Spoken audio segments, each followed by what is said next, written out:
soon as we step on the mic, man, you notice the difference. Heavenly blessed with the melanin, baby, you know that we winning. No time for the long talk, got 120 on the clock. Wednesday, 8 through 10, all the bad vibes better stop. Cause you gotta come with that energy. Casual convos, baby, come down and just sit with me. Lil' Coco be spitting that remedy. Casual convos, baby, come down and just sit with me. You better take this shit serious. She dropping knowledge on head and it's free for the play. Tap it right now if you curious. We got the ham radio going lit every A. We go from people to family to pilots. Stay with me if you got something to say. Know it's important if we go acknowledge. Speak on the business and get out the way. What you gonna say about my mama? She winning, you rockhead. Hello, welcome to the Casual Convo Show, where we have conversations about topics that affect the community's personal and business relationships. We always have the casual convo, so you don't have to have the tough convo. I'm your host, Coco, and next to me is the mayor of Asheville, Mr. Paul, more than you can see.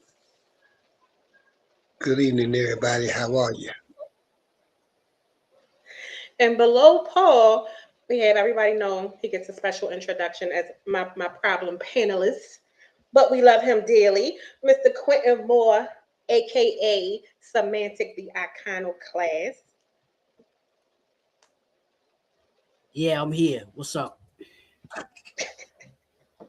And next to him, y'all already know who he is, but you know he graces with his presence every now and then. We have the best DJ in the world, DJ extraordinaire. Yo, what up, y'all? I had to give myself an intro while you was doing that so I can add my own type of music in the background. I heard it. Okay, and I know we missing one, but she possibly may join us later. But if not, I ain't gonna say her tea, but she handling some big business. I'm super proud of my friend. I can't wait till she tell you guys. But you know, she always with us in spirit, or she probably be, you know, doing something, but she taking care of some big business right now. But with all that said, we're going to today. We're gonna do a relationships part 2. Probably like 2 weeks ago, we did like relationships part 1, but today we're gonna do part 2. The last time we dove into like preferences, our own experiences, things you like, dislike when you're like pretty much going through the whole like dating phase and all of that stuff. So today we're gonna dig in a little bit deeper of like the actual relationship process. Well, not process, but y'all know what I mean and all that good stuff. But before we get into all that, we can get into the mental health check-in. I'll go first. My mental health is good.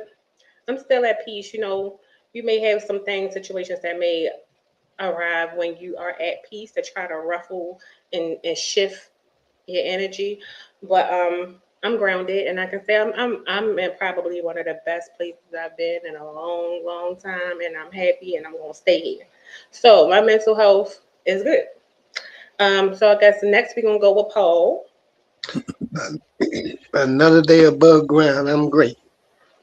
That's all I can say. I'm thankful for another day. Hey, I'm mentally okay. Okay. You? Q. I'm good. That's all I got to say about that. Oh, y'all don't try today. Vasco. I feel good. Feel good. Not all too good, for real. Like I said, a little situation that I was going through for the last, I don't know, 3, 4, 5, 6 months. How they say, I'm ready to fly like a Boyd. I'm good, man.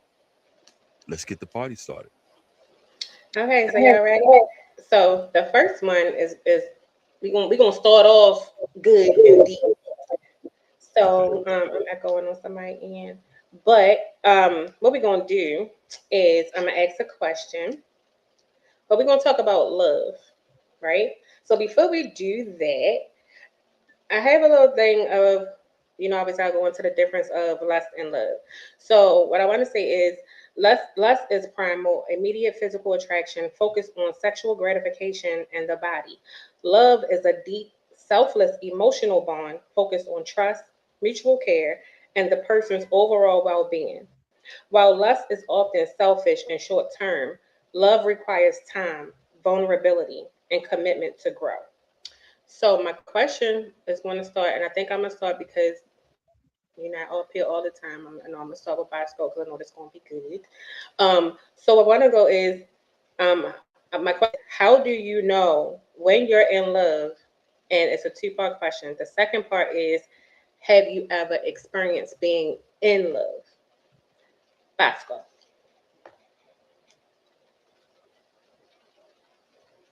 My bad. I Be had my honest. microphone. I had my microphone on mute. My bad. I'll answer the second part first because it goes with the first part. It'll be better that way. Have I experienced love? Oh yeah. Oh yeah. I mean, any female I've been for a good long period of time, I love them. It depends on what level of love, but I love them. That's why I stay with them, because I'm not going to stay with somebody that I just like. Because I just say I'm just in there for the boyfriend, girlfriend. Any women I got into it, my plan was the long haul. That's why I came at you. I never went at anyone just to date. About being in love, yeah. My experience, now I'll make it quick. When I knew I was in love is when that person became part of my itinerary for the day. When I woke up in the morning, I thought about that person. When I went to bed, I thought about that person. And when I made plans, like if I say I'm going to the store, I'm gonna do me some music, I'm gonna go play hard, I said, well, let me make some time for her too. But it wasn't like, dang, I gotta make time for her. It was like, I need to make some time for her. Like I wanted to. Like also when I felt like when she called me, I felt more like, okay, hell yeah, she called me. But it was more like, wow, she called me. I had that glow, like, damn. And like if she was around me, if I go to her house, she's crawling all over me. And I'm like, yeah, it struck my ego. But it's like anytime I was around her, I'm like, how you say, get real giddy. I was like real like a kid. That's when I knew I was in love. And I knew you have a little jealousy too. Because when you're really in love, that jealousy does come. And that's when I knew it. So yeah. Yeah. It's a good thing when it's good. Love's a good thing when it's good. It's great. Okay. Ooh, this is gonna be a toss up because I know it's gonna be interesting. I'm gonna go with Q. No, I'm gonna go with Q. Q. You want me to repeat it? Yeah. Okay. So it was the first part of the question is how do you know when you're in love? And the second part is have you ever experienced being in love? Yeah, I've experienced being in love. I was in love. It was with my fiance when we first met, when we first started talking. That's the one. That's the ex that moved to Charlotte. We were together for 10 years. But as time went on, you started seeing the real person, who she really was, and the environment didn't mesh. For me, it didn't, and I fell out of love. So, yeah, I've been in love, but I've also been in lust. I'm in more lust than love. I admit I'm a hoe.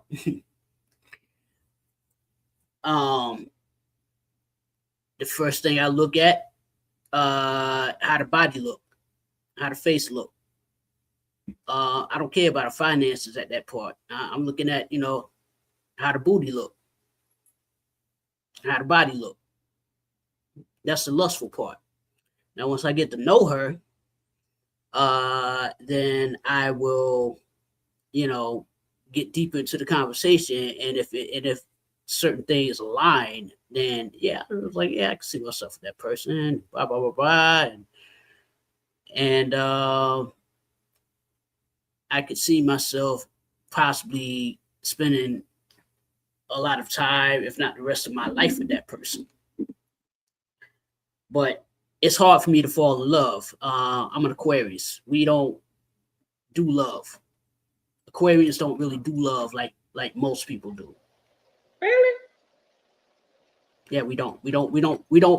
Hell, most Aquarians like people. I really don't like people that much. Well, we know that. Well, have you ever been in love though? Yeah. Okay. What was that like? I haven't lived for 56 years and not been in love. I mean, what was that like for you though? I'm in Huh? love with the Knicks. What was, shut up. What was that, but what was that like for you? We ain't talking about the Knicks, Nepo. What was it like? Yeah, what was that experience like for you? You ever seen the video of LL Cool J's I Need Love, where he's staring out at the window and all that type of shit? I mean, all that type of ish.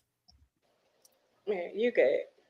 Yeah, that thinking about them all the time, what they doing, and they call me, they thinking about me and all this other good stuff. But now I'm like, if they call, they call. If they don't, it's even better because I really didn't want to talk to them anyway. But it's a great feeling when it's right. But with me, I'm sort of like kind of like distant and closed off because I focus on myself more than anything because I got to get me together first before I go into that, bring somebody else into my universe. If you understand what I'm saying. I've always been one to make sure I'm taken care of first before I can bring somebody else into my universe because my universe is very complicated. And I tell them that I have like I'm sort of kind of moody where it'd be days where I want to be up under them, hanging out with them. And then there's other days where get away from me. You know what I'm saying? Type deal. You know what I'm saying? Or, you crowd me. I need my space type deal. You know what I'm saying? So, yeah, being in love is great, but it's not for everybody. Not everybody is going to experience the same things that other people experience when they fall in love. Relationships and all that good stuff is great and all. I don't know if it's for me. I've been in a lot of short-term relationships. I've been in a few long-term relationships, and the role models that I have in my family is my aunt and my uncle. They've been married for like 50 plus years. You know what I'm saying? Still going, still rocking and rolling together. You know what I mean? Over 50 years, technically. Yeah, not 60 plus. It's about 60 years. And I was like, how do you guys not kill each other? And I asked them that. How do you guys not kill each other after all this time? You know what I'm saying? Because most people that stay together that long, it's got to be some sort of secret that they need to expound upon the world to make a relationship work. Yeah, they do a lot of compromising. Do they argue sometimes? But me personally, I couldn't do it. Because anytime I'm in a relationship and I don't, if she's getting in the way of what I'm trying to do, I tend to push a person away. Like, let me do this. Let me handle my business. Let me do this. Well, let me help you. No, let me do it by myself because I'm so used to being alone. And that's that only child syndrome I got. You know what I'm saying? But that's something I got to work on. But yeah, I've been in love. The whole how do I know is when I'm out here thinking about it all the time and, writing a text and writing like, hey, what's going on? How's your day? Blah, blah, blah, blah. How can I help you with your day? If your day's going bad, what you want me to do? Blah, blah, blah, blah. Because I don't normally do that for any chick. You know what I'm saying? I don't normally do that. Okay. I get it. All right. Okay, come on, old school. Give it up, Hogan. Give it up. Give it up, Paul. Give it up. You I want me to forgot what the repeat it? question was. You want me to repeat it again? Okay, the question was, how do you know when you're in love? First part. Second part is, have you ever experienced being in love? And So, then after you go, we do have a question from J Bed on Facebook, and I'll ask that after. so they both go hand in hand. You know, like Bosco said and like Q said, they both go hand in hand. For me, it it starts with me when I don't mind start sharing my space with somebody else. When I can invite them into my space and be comfortable with them being in my space more than just like once or twice, and I get comfortable with them being in my space, and I can get comfortable being in their space too as well. Then I kind of start feeling stronger feelings towards somebody. And if I can go off that, if we just can meld together, it doesn't have to be nothing major, just meld together with our conversation. We don't be diminished to nothingness conversations. We can talk about things that's going on. You know, I can feel a woman's strength and I can see her strength and appreciate her strength. If I can feel all that and I can go to her and we can kind of like get drawn to each other, then that's the beginning of me being in love with somebody. Getting to know that person, seeing everything that they have to offer, being themselves. It's gotta be about genuineness though. You gotta be genuine because because people will play with your emotions, Smokey. They will do that. But yeah, that that love thing, you gotta be careful with that because a lot of people will mistake lust for love. Like you said, you gotta know there's a thin line between lust and love. You can love what you lusting for, but you won't love what you lusted for. I agree. And so, I mean, it's been a minute for me because I've been single for a long time now. So, you know, Yeah. I don't even have no idea really what.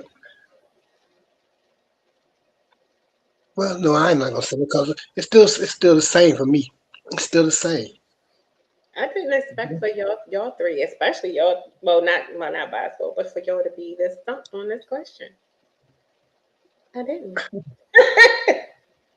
um, but I think I'll go before I ask the question from J Bed. For me, I think when you're in love, when like I said, over time, when you're like tunnel vision on that person, and it's like they I don't want to use the term check off all your boxes, but when it just feels right, it feels different. Um, I've experienced it once, and I can honestly say I felt different towards that person than anybody else that I've ever like dealt with, talked to, or like dated. It was just different. I always wanted to be, but I felt safe. I felt secure. That person knew how to handle me. And I felt like I completely be myself. Like sometimes some people, it's like you yourself, but it's like it's little here and there where you may not know how the person may receive it. And again, I agree with the whole lustful thing. And there's some people that you just have a physical connection with, but you don't have all the other like emotional attachments or the need to want to be around that person. So for me, it was more so like it didn't feel forced. Everything was like organic, the conversation, the interactions, um, the intimacy, not physically, but just being around that person where as though you just want to spend your you want to give this person all your time. You want this person to be happy. Nothing that you did for the person or what y'all did together, it didn't feel forced, it didn't feel fake, it didn't feel anything. It was just like even when we had disagreements, I was still like smitten. So for me, I think I agree with like Paul and what all y'all said, it's just that genuine connection that you have with someone that's like unmatched from anything else that you've experienced. And it's like and for me, it was like, I know you might be like, you tell somebody like it's a difference. Like you can love somebody, but not be in love. And it's like when you're in love with somebody, that's just like a whole different like ball game. And I just think it's just, I think you just know because you feel it. It's just something that's just unmatched that you can't do it. The hurtful thing is when you don't feel like it's reciprocated though. Or like that, like you may be in love with somebody, they might be not be in love with you. But that's a whole nother conversation. But I'm gonna ask this question from J-Bear. J-Bear said he has a question. He said, where did it go? He said, has anybody ever been, I'm gonna rephrase the question because I don't like how he worded it. Has anybody been scared to say that they love anyone? Or have you been like in a situation where you might have had feelings for somebody, but you were scared to tell them, I guess? Let's go with Bosco because you're too quiet. I'm letting everybody talk. That's why. Yeah, I actually have one time, and I regret telling the person I did. I really did because they kind of threw it at me like, you don't, why you in love with me? But it was like, it was in a sarcastic tone, like, I don't want you to love me because I don't love you. Like, and that shit hurt. But sorry about that. But turns around, you know, it was all for show because her homie was there. And I checked out after she told me that. I was like, that's, you know, that broke my heart. You know, you doing this for the chick. And then she tell you, I don't love you. You shouldn't be falling in love with me. And I went home. It's like, damn, man, that shit hurt. So she hit me up like probably like 2 days later. And she's like, why you ain't been calling me? And I told her, I said, you know what you did? Yeah, I said, you broke my heart, man. I said, I'm done. And she was like, you know, I was drunk. I didn't mean it. She's crying and begging me back. She said, you know, I love you. I love you. I said, you were scared to say to your friends? Well, you know how it is. I said, nah, I don't. You know? And I told her that was it. She cried, you know, cried and cried, came banging on my door like she's gonna like the police, you know. I told her no. And that was my no was no. I said, you broke my heart in front of your friends? To impress your friends? I was like, nah.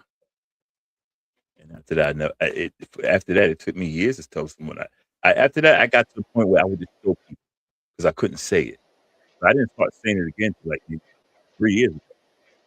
We'll talk about that good 15 years. Yeah, that's deep though. That's tough. Yeah. And then especially it don't feel genuine. Like if you really care about somebody, like, and I think that's like a whole difference. Like what you scared of people knowing you care about somebody, you got feelings for somebody. If it's there and if it's genuine, it's there. Don't cry and want me behind closed doors. But publicly it's a problem. But Coco, you know the thing about it, and I don't want to take up much time, but the thing about it, she had told me she had loved me prior. I was holding it in because I didn't know how to say it. You know, because I never really just came out and said it first. Someone said it to me, and you're like, hey, I love you, I love you. That's always said it back, but I never came out and said it first. And she would always say, my bad. Oh, that's my niece. So I said, you know what? I know how she feels. She's told me she'd express it. Because I knew she loved me. She did. I know she did. But it was the fact that she said what she said in front of her friends. And I really had got the nerve up that day to see, because I had woke up that morning like, I'm gonna tell her today. I'm gonna tell her today. I'm gonna tell her today. When I got there, you know, her friends was there. You know, I was like, okay. I said, yo, you know I love you, right? And she laughed. I was like, I said, nah, for real, I do. And I laughed back. Like, you know, thinking like, she said, I don't know why you love me, because I don't love you. And like, I didn't show it, but it felt like somebody just hit me in the back of the head. And I was like, word? She said, I don't love you. I was like, all right, bet. And I walked out the door. Yep. I'd have did the same shit. And yeah, gave it a middle finger. Yeah. Yeah. Yeah. The cap it. My daughter's mother, the one you talked to, Yeah. Me and her got together, and I had told her about it. She was going on to whip this girl's ass. And this is years after. Yeah, that's why she's my ride or die. She said, "What that bitch say?" So That's she wrong. I said, mean, even if you can't say it back, like to do it or to be embarrass somebody, like "Yeah, don't do that. You get what I'm saying? Like I think it's how you handle but yeah, people. that's why It's- even though she's married, we're cool. That's my ride or die." We talking 4 or 5 years later, and she said, "I'm gonna go beat that bitch ass right now."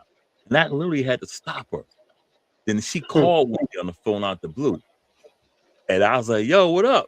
You know, she said, "Hey, hey, hey," because she is having a party. She told me DJ, and mm. she heard it. She said, "Where you DJ?" I said, "Yo, girl's house." And she grabbed the phone, bitch. Oh my bad. She's like, "When I caught you, yo," because she's like 5'10", 5'10", like 220. This whole shit, your ass out. But she's like Wow. 5'10", 185 dead. So she was like a big Serena chick at the time. So, but yo, go ahead. But yeah, All yeah. right. Paul, you want to answer the question? Have you ever been afraid to tell somebody you love them? I can answer the question simply. No, I've never been afraid to tell somebody I love them. Oh, okay. Well, that was it. Q. No. No. And if they tell me they don't love me, I'd be like, well, okay, cool. Sometimes Q is because so nonchalant. Oh my gosh. yeah, because sometimes they say, Q, I love you. I'd be like, yeah, you all right. You all right. Oh shit. I have. I ain't gonna lie. I have. I think. Well, for me, I have been scared only because, especially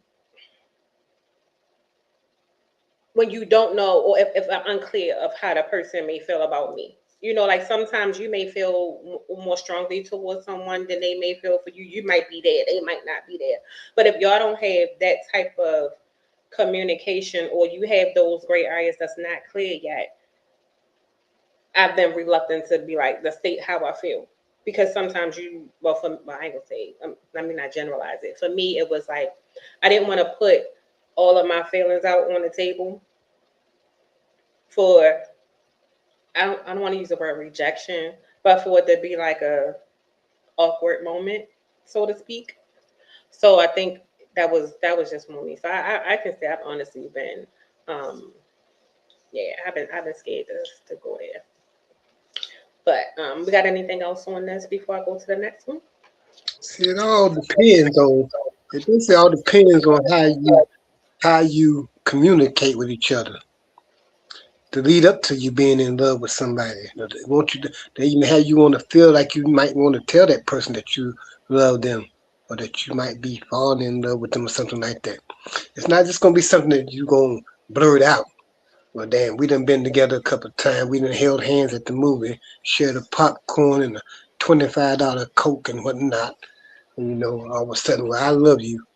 Damn, I don't even know who you are. How in the heck do you love me? I mean, so it's all a process, and you gotta feel comfortable enough with that person. That's what I'm saying. Mhm. For Well, I me, kind of have a disagreement to that. I'm not. hmm, I think what people confuse honesty is you can love a lot of people. Like I love my friends. I love people. Now I can date someone and I can have love for them. Like I care about them. Like I Mhm. genuinely, I care about their feelings and things like that. That doesn't mean I'm in love with you, but I may have love for you. Where so hold on, where so I care about your well being. And I think a lot of times that's where the unclarity is, and people just automatically jump into this. Oh, I'm just this deeply married. No, I'm not in love with you, but I can have like a love for you, like the same, in those aspects. But I think when it comes to communicating that, you have to know how to do that. Because I'm one of them type of people. If we date and I know, okay, it could be a couple times. I mean, for some people, they they bond, they build connections. You build connections with people differently. Everybody's not going to be the same. So, but if I'm feeling some type of way, and I know I might like you, or I'm really interested in you, or maybe seeing where it's going to go, I'm gonna communicate that. That doesn't mean I'm in love with you. I like you a lot. So there's a difference. You have to know the difference in your feelings. I think some people confuse, like what Q was saying in the beginning. In the beginning, you could like somebody or you could be physically attracted to that person, and you're lusting after that person, and you're confusing it with love. That's something completely different. And I think that's where a lot of people go wrong. They may be intimate, they may get a little kiss, and some they might like the way somebody look, they may like the idea of somebody, and they're lusting for what they want and what they see in that person, but they don't know the person. That's not love. That's just a lustful situation.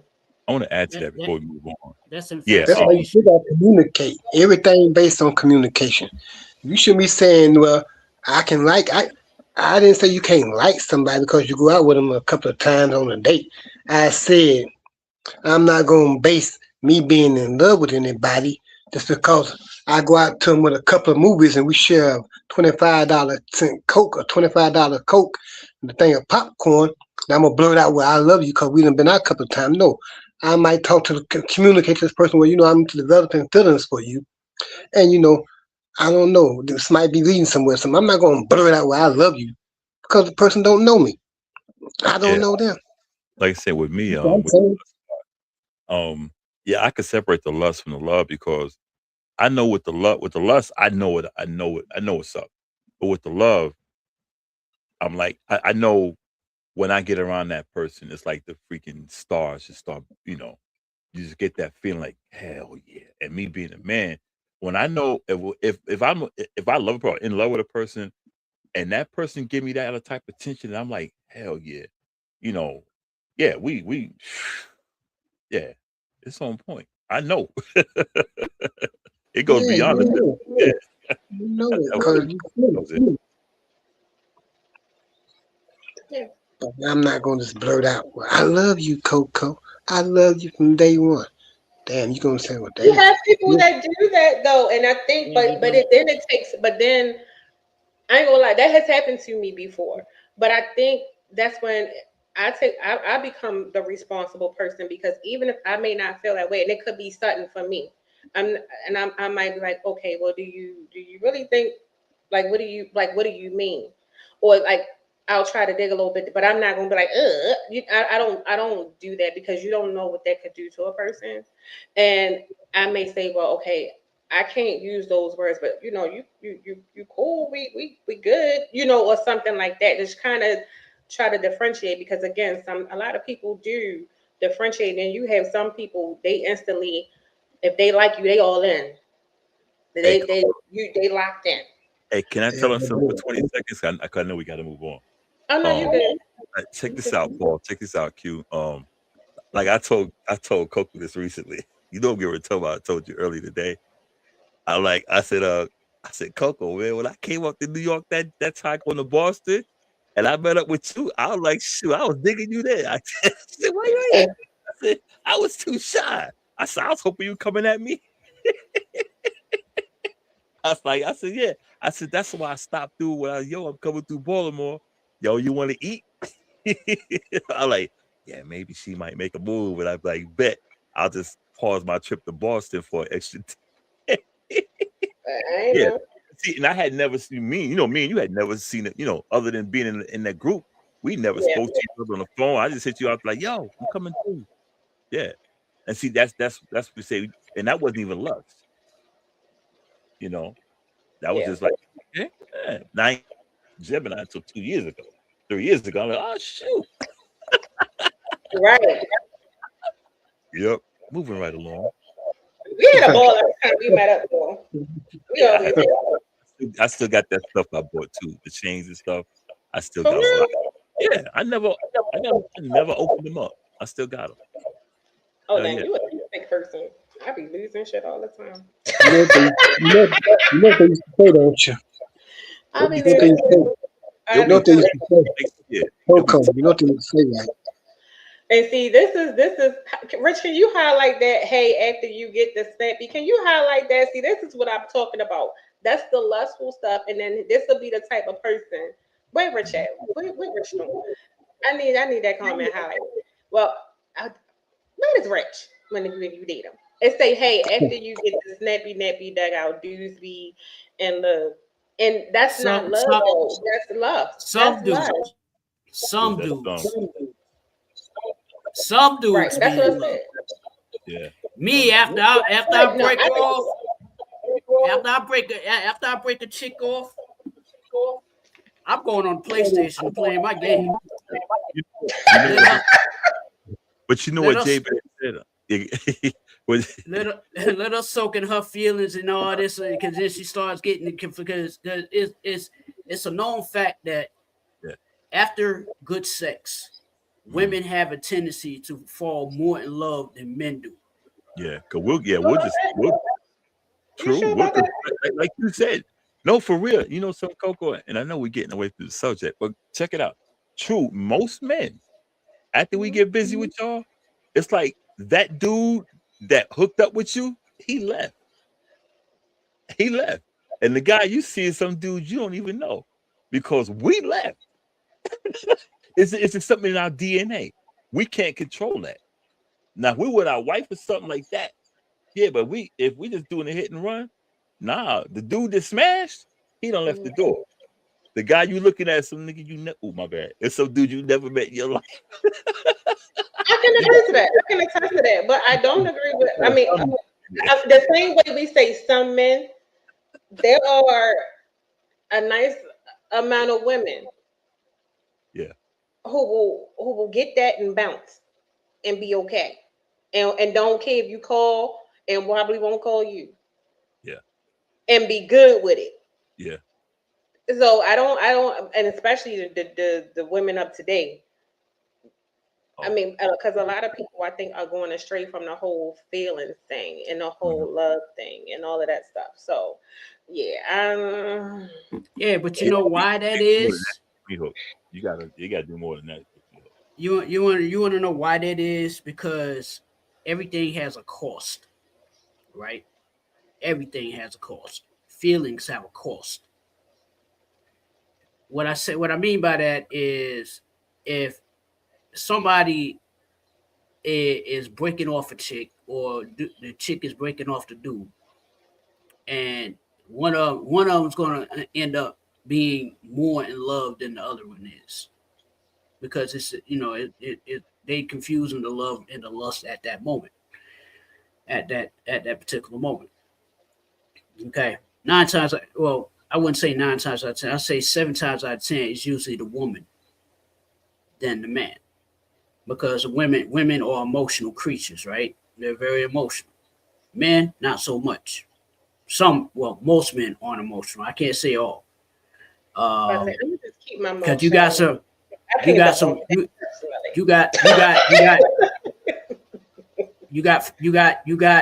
You got feminine men out here, and I call them twinks.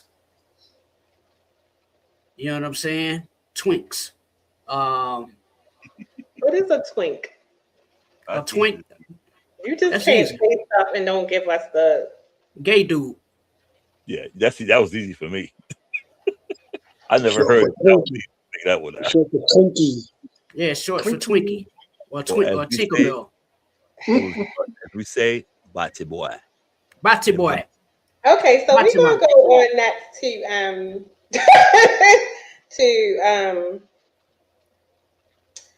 so we got all into that, but this is something that kind of goes into what you guys are talking about.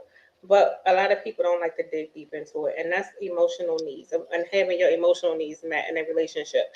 But I think this is important because you hear women talk about it a lot, but I think it's something that's also of significance for men as well.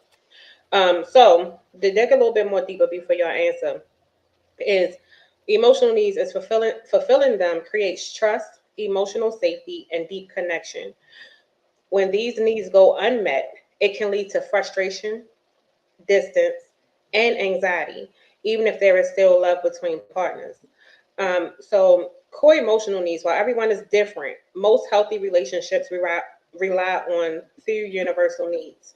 One, feeling heard and understood, mean having a safe space to share thoughts and vulnerabilities without judgment. Security and trust, knowing your partner is reliable, honest, and committed to the relationship. Appreciation, feeling valued and noticed for who you are and what you contribute. Affection, non-sexual and sexual physical intimacy that provides reassurance. So Q, since I ain't start with you yet, we're gonna start with you on this one. What are your thoughts on like having your emotional needs met in a relationship? This should be good. Well, oh boy, it's tough. I mean, affection is great. I don't require a lot of affection. Emotional need. Yeah, okay, go ahead. Yeah, you're right. Go ahead. I'm sorry. I don't require a lot of affection. You know, simple hug does a trick. I don't. I'm not that type. I'm not the most affectionate person in the history of ever. Really? I've always been. Yeah, I've always been that way. Because it's not about that whole, being man, being hard and all that. It's just that's how I was raised. You know what I'm saying? That's the way I was raised. You know, um, the men in the family, we don't go around and say I love you. You know, we don't do that. We've never done it. It's understood. We got love, but when somebody tell me homeboy, hey man, I love you, man. Nah, dude, you all right. You good. Because that can be taken like, I don't know, this dude want to dig me out, or he just saying he loved me because of what I just did, or I don't, nah, you good, bro. You good. The security and trust, yeah, everybody has the right to feel secure, and trust is a big part of security. You can't have security without trust. You can't have that. They go hand in hand. Now, the feeling heard and understood, it all depends on what language you're speaking. Because, for instance, me, as you know, I'm very blunt. I'm very straightforward. And I've been known to hurt people's feelings with my bluntness. And I'm not trying to be mean. I'm just brutally honest. That's just my personality. I'm a brutally honest person. And I'm gonna give it to you straight, no chaser. Sometimes, like a lot of my female friends, they tend to go around the bend, and I'm like, damn, man, just get to the point. They start talking about, well, I was on my period, and my mom, was calling me, and blah blah blah blah blah blah. I'm like, oh my god, what? Okay, let's get to the bottom of the issue. What's the problem? Because when I sit on the couch and I'm in my own world and they start coming to me, we got to have a talk. I'd be like, damn, here we go. All right, you know what? Oh my god! Not to cut you off when you said that. That it's funny. That's so funny to me because I know as a woman we do that, and it don't always be bad though. I said that to somebody a couple days ago, and he was like, "Yo." I was like, I just want to say something about that. It don't be nothing bad, but I think that's how we started off. But soon as a woman be like, "Can we talk?" I'll be like, "Shh." It's like an instant mood changer. Because it's because we know it's going to be about something related to either your job, your girlfriends, or some issue that has a simple solution, but you want to go ahead and give us a whole 40 hours of a story that can be wrapped up in 2 seconds. That's why we like that. That's why we like that. Because we don't like long exit. For instance, when a dude tells a story, he tells the who, the what, the why, the how, and what the solution is. Those 5 points. Because some of them long-winded. Yeah, There's some like of them are. I know me. story. Yeah, like Timmy came to my house. Timmy stole my money. I bopped Timmy in the mouth. Timmy is missing a tooth. That's all. End of story. Okay. Now, if one would be like, well, it was a Sunday afternoon. It was raining outside, and my mom was calling me. She was bugging me. And then, all of a sudden, my period came on, and I was trying to cook dinner, and she was just telling me about, my aunt and all this and this, and I'm like, oh my God. I look at it and I'm like, all of this is not part of the story. What's the problem of the story? I'm guilty. I gotta get to the point. I gotta paint the picture because I don't need Picasso in the conversation. Okay, all I need is for you to who, the what, the where, the how, and the why.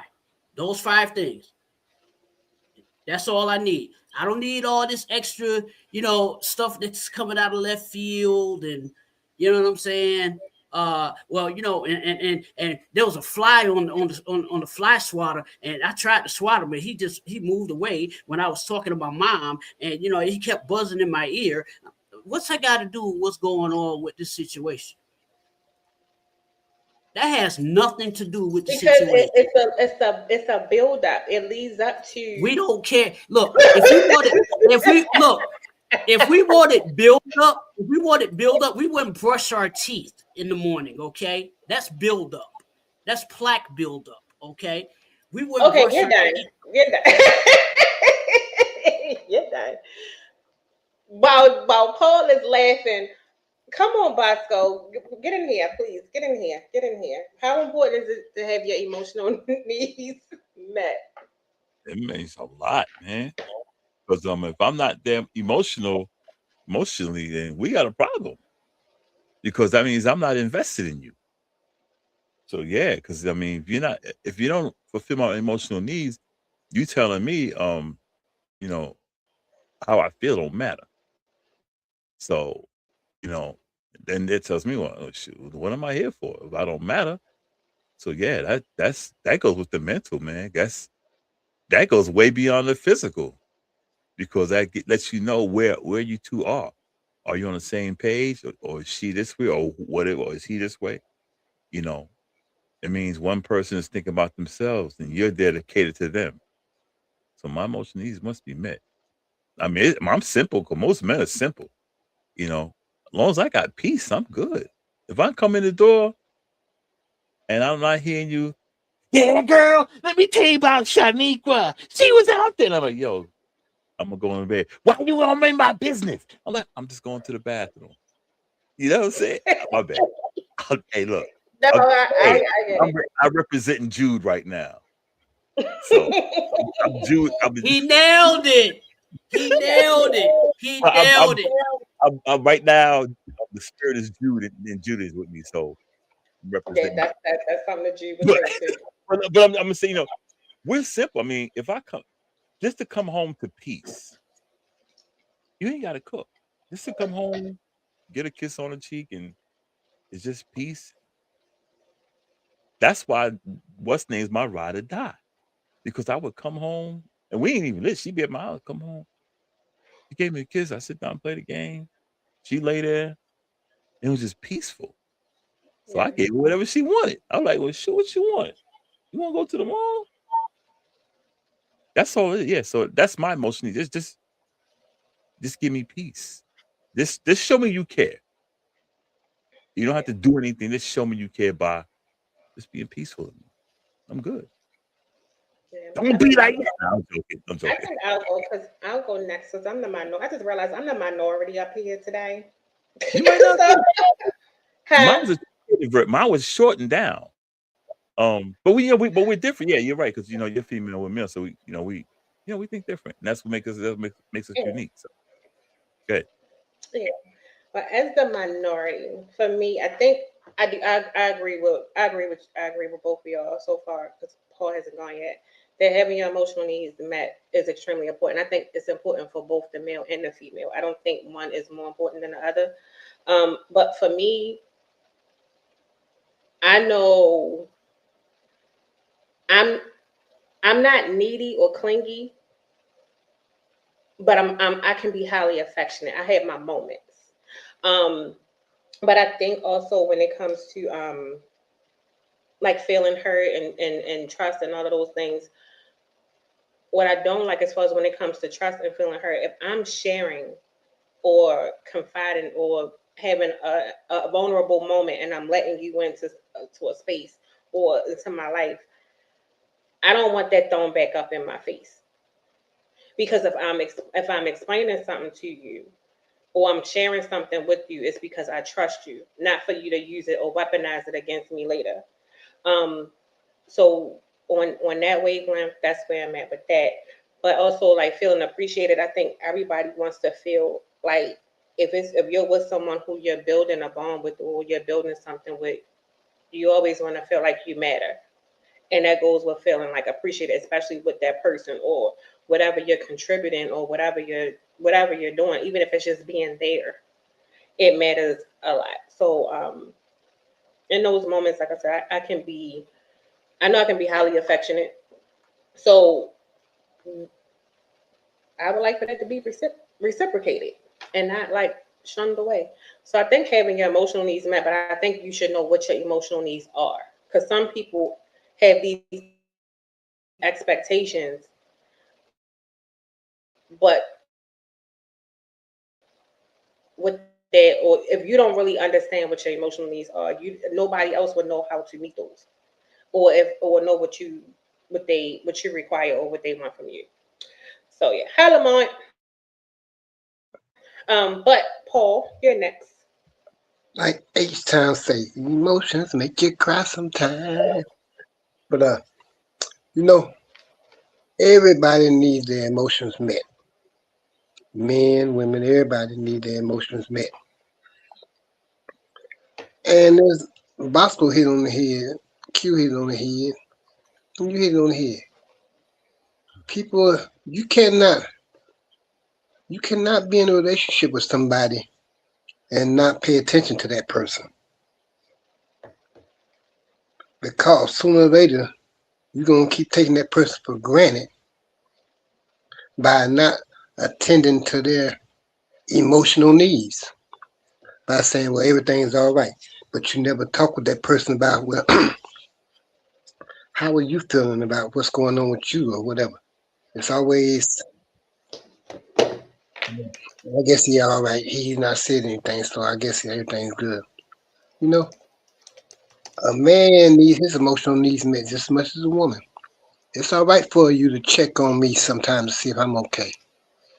You know, or make sure I'm all right. Uh, you want to go out to eat? You want to do something? You want to go out? Anything? I mean, I might say no, but then I might say yeah. I don't know, but you cannot be one-sided, expecting your emotional needs to be met while ignoring somebody else's.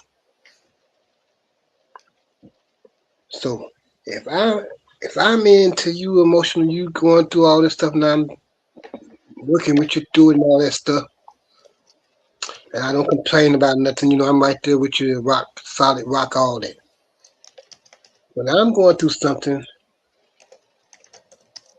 if I discuss it with you, I do. But if I don't, and I say, well, let me work on it and think about it, don't take that the wrong way because my emotions not where I'm just gonna pour everything out to you at once. I gotta break it off in stages. I'm not a person that just really trusts too many people easily. Trust to make you trust to kill you. So yeah. But You said no. I said yes. What's the name of that song? Right. but yeah. Yeah, you gotta be careful. You gotta be careful about neglecting people's emotions. Yep. Yeah, Especially somebody that you're involved with. very true. Very true. Anything else That's on it. this part before we get to the juicy stuff? I already Oh, know.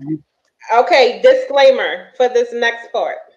because I already know who is about to be off the chain. So the views of Quentin Moore, aka Semantic the Iconoclast, and his New York Bronx sidekick, Big Roscoe from the Bronx,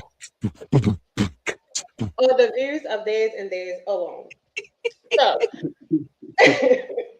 for this next segment, we're going to discuss our opinions on the importance of sexual intimacy in a relationship. I have some info before we dive in. Y'all know I got to do my little excerpt. So, sexual intimacy is the deep overlap of physical connection and emotional vulnerability. It goes beyond the physical act of sex to include mutual trust, emotional safety, open communication. It serves as a pure expression of love and passion that requires both parties to let their guard down. Key components. Sexual intimacy is a multidimensional experience made up of several vital parts. Emotional vulnerability, the ability to completely the ability to be completely yourself without fear of judgment, allowing you to share your deepest desires, fantasies, and boundaries. Mutual trust, a foundation of safety that enables both parties to expose their physical and emotional boundaries without fear of rejection or attack. Physical touch and sensuality, the physical expression of affection, which encompasses not just sex, but also kissing, cuddling, and other forms of non sexual touch. Shared pleasure, prioritizing both your own enjoyment and your partner's free form performance pressure. Who I want to go to first? Since you already smiling and you look like you've been waiting for this one, you just waiting on this moment to shine. Let's go. That's why you came off. You knew I was coming to you. Let's go, kid. I was hoping you said him first too. You saw the grin on his face. Soon as I said it, I said, I already know he I was wants grinning behind the screen. Come on, kid. I'm All going right. on. The emotional vulnerability part, yeah, that's very important. I need to be able, to, like, when I'm having a rough time of it, I don't need for you to sit there and berate me and judge me and all that, because then I'm gonna shut down.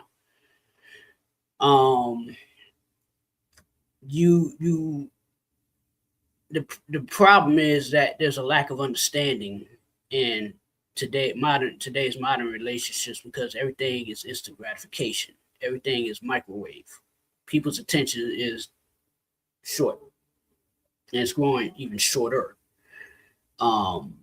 What's true today may not be true tomorrow. You know what I'm saying? And yeah, you got, if I'm in a relationship, yeah, hell, I hurt too, believe it or not. Hell, I cry too sometimes, believe it or not. Not that often, but it's I don't want that thrown, like the last relationship I was in with the ex fiance 10 years. The breakdown started when she accused me of, she hated the fact that I was on Facebook, and I was like, that's how we met. She's like, yeah, but you got all these women that's talking that you talking to, and this, that, and the third. I was like, they talk to me. I don't barely acknowledge them. I'll say, hey, that's it. They'll start blah blah blah blah, and I'm like, all right, whatever. Then she's like, you don't find me attractive. She starts guilt tripping me. You don't find me attractive. I'm like, what are you talking about? You haven't touched me. I say, I got other things on my mind other than that sex. Like, how I'm gonna pay this bill, or I got to get brakes on my car. How I'm gonna get that? How I'm gonna accomplish this? Because I have a business minded mentality. You know what I'm saying? Because I'm focus driven. Whatever my focus is, that's what my energy is going. I'm trying to like get to this stage to get this so I can get to another portion. You understand what I'm saying? So I'm not gonna be all, oh baby, I bought you flowers. I put petals in your bathtub, and I got a violin player. I rented him for an hour. He'll play in the bathroom while you're taking the bath and scrub a dubbing. Oh, I love you, honey. Oh no, I'm not gonna do it. No. Now, the second part of this, the mutual trust. Yeah, if I don't trust you, I'm not going to touch you. And that part right there was really the breakdown of how the relationship ended, because I felt like I couldn't trust my ex-fiancée anymore. Because she's that type that would, well, I'm going to tell your aunt what you doing. What? Why do you have to tell my family what our business is? That's the same thing. Was y'all intimate at all, or was it just like, Huh? Did y'all ever have like any type of intimacy? Yeah. At first, the intimacy was great, but it slacked off. Like the longer the relationship it started declining. Right? Because she went and got gastric bypass first, and then the gastric sleeve second, right? She went and got the gastric bypass because she was trying to lose weight. I told her don't do that, but she did it anyway. I was like, okay. So, she went and got the gastric bypass. I took care of her, got a Jello, and make sure she was all right. I was working from home at that point. Then about a year or two later, she goes to Tijuana and gets the sleeve because she's trying to lose. She lost a lot of weight. I'm like, all that wasn't necessary. I'm like, who are you doing this for? Are you doing it for me? Because actually, you should be doing it for yourself. Who are you trying to impress? Then she was complaining that I wouldn't touch her. The reason why I wasn't touching her is because I had other stuff on my mind. I had things like, all right, I'm gonna pay this bill. I got to do this at work tomorrow. I let other things get in the way of the intimacy, and that's I know that's bad, but that's just how my mind works. Because if I'm hyper focused on something, I'm hyper focused on that one thing, and I'm trying to solve that problem. I'm that type that really can't relax until I got all of the answers. So she was like, you be thinking about them other girls when you inside of me, don't you? I said, yeah. I told her, yeah. Since you mentioned it, yeah. I had to put on porn. Wait a minute. I'm so sorry. You told her, yeah? Yeah, I told her, yeah. She shouldn't have asked that question. Yeah. Don't ask the question if you don't want to know the answer. That's always been my premise. Don't ask the question to me if you don't want to know the answer. Because I'm going to give it to you straight, no chaser. I've always been that way. So she was like, yeah, all you do now is masturbate and this, that, and the third. And I'm right here in the room. I'm like, maybe I just wanted to just spend some me time. How about that? Without having the intimacy, without having the, having to hug up on you, kiss you and all that, because it got to a point where I started to hate her. Oh, that's not good. And we started like drifting apart. So that's why she ended up straying. And I was like, good. She's somebody else's problem now. because I got enough of my own problems. Now, the physical touch and sensuality, I just explained that. It was great at first because that's all we did. But it made me realize the later it got into the relationship, you can't base a relationship strictly on sex. And yes, Lamont. Yes, Lamont. Yes, Lamont. I spent more time on that couch because I wanted to. Because I worked from 11:30 to 8:30 p.m. And then when I got off work, I was already downstairs working. I would just gravitate towards the den and play on PlayStation. She'd go to bed at 9 o'clock. Me, I don't go to bed until around 2, 3 in the morning. Then when I would come in, she would complain, "Oh, you were noisy and this, that." I was like, well, how else am I supposed? I tried to be respectful and quiet, not to interrupt your sleep. And then she started nitpicking, and that's what really turned me off. So who would initiate romance to try to bring it back? There was nothing. Oh, wow. Nothing. No matter how much. Oh, go ahead. No matter how much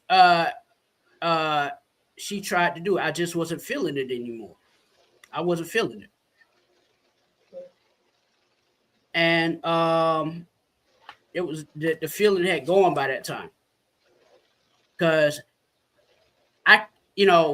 she's that type of woman, right? She met my whole family. Well, she met a majority of my family. I've never met her family.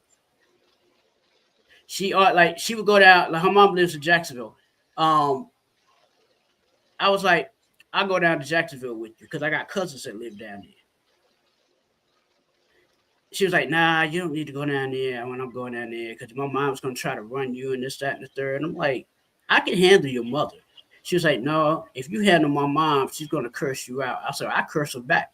I said, listen, I said, babe, you really don't know me like that. I'm confrontational. I don't take mess from anybody. If your mom decides to disrespect me, I'll disrespect her right back.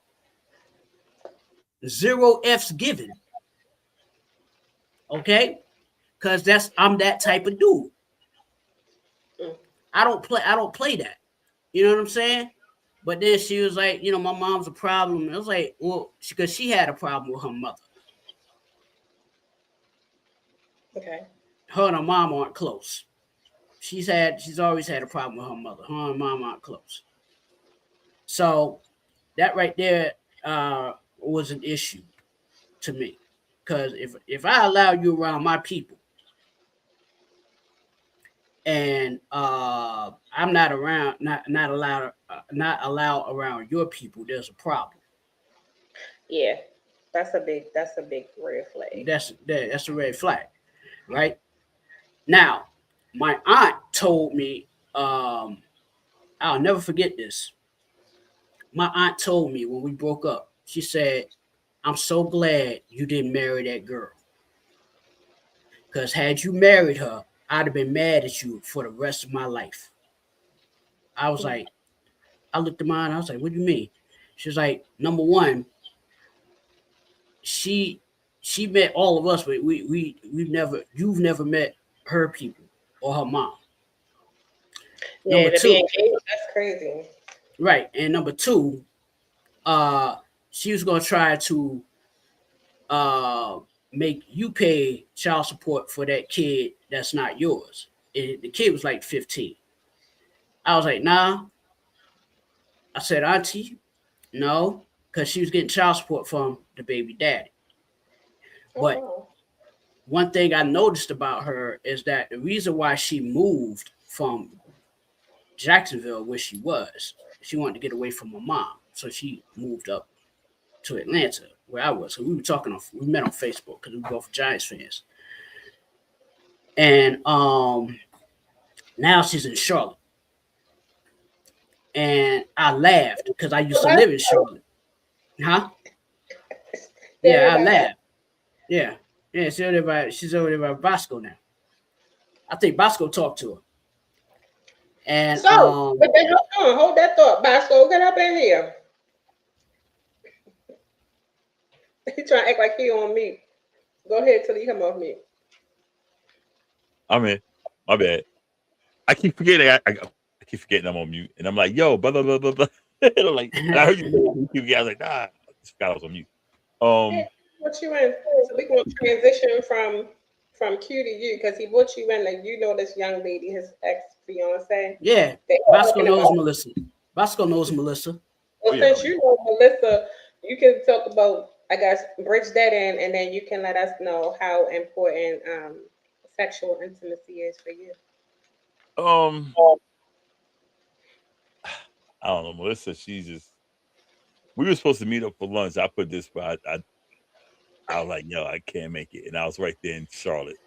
I put it that way. But I called her before. I called her. No, I called her before she even got. I let her know. No, she didn't get that. Nothing. No. I wouldn't do it. I wouldn't meet her there and be like, "Yo, I ain't gonna make it." Nah, she never even left the house. She hadn't even got ready. Nothing. Nah, I was just in Charlotte, and I was like, "Yeah, I'm good." I'm good. How important is sexual But the intimacy? thing is, but you know what though? But you know what? Like I told Bosco, if you want to touch her, touch her. I don't care. Cause I don't look. Yeah. You know how men like that? Like y'all was going to like, you was No. Yeah. It wasn't going like that, but yeah, you know. Right. If it happened, it happened. Cause look, once I'm done with the chick, I don't care who touches her. I don't care if my friends touch her.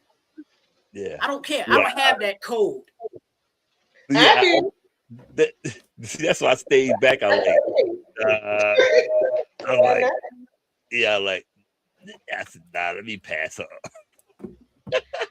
Anywho, Bosco, questions up to you. So, you want me to repeat it or you still there? No, you seen about physical touch, mutual trust, you know what I'm talking about. And the importance of sexual intimacy in a relationship. What is that for you? Yeah, I think it all matters, and I think to put it all together, I think it has to be reciprocated. You said like both have to do it. Like, of course, we know women don't usually have an orgasm, but I learned real young, and I think I said this when I first came on the show, like back in the day. I had that woman have to teach me, like, no, this is what you do. I know it sounds gross, y'all, but she actually taught me, like just talk to me, and I was like, and I think you had said on the show, Coco, back then, like every woman's not the same. I was like, you're right, and the way I said it was like, she taught me the basics. I had to figure the rest out, and that moment, I was like, it ain't over till it's over. You know, and I think with the touch, expound on that when it's my turn. Huh? Remind me to expound on that one when it's my turn. Okay. And the physical touch and sensuality, just not sex. I think a lot of that, and I'm more like that. Now, don't get me wrong. I like sex. But I'm just saying, I like the touching and stuff. That's my thing. I like the touching and stuff. Can't go too graphic, but I like the touching stuff.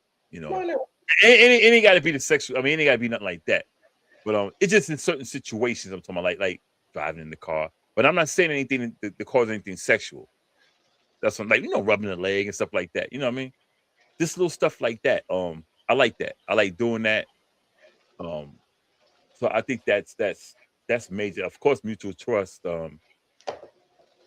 You got to trust each other. You got to be safe. You got to feel safe with each other. You shouldn't be laying down or whatever and be like, and have doubts.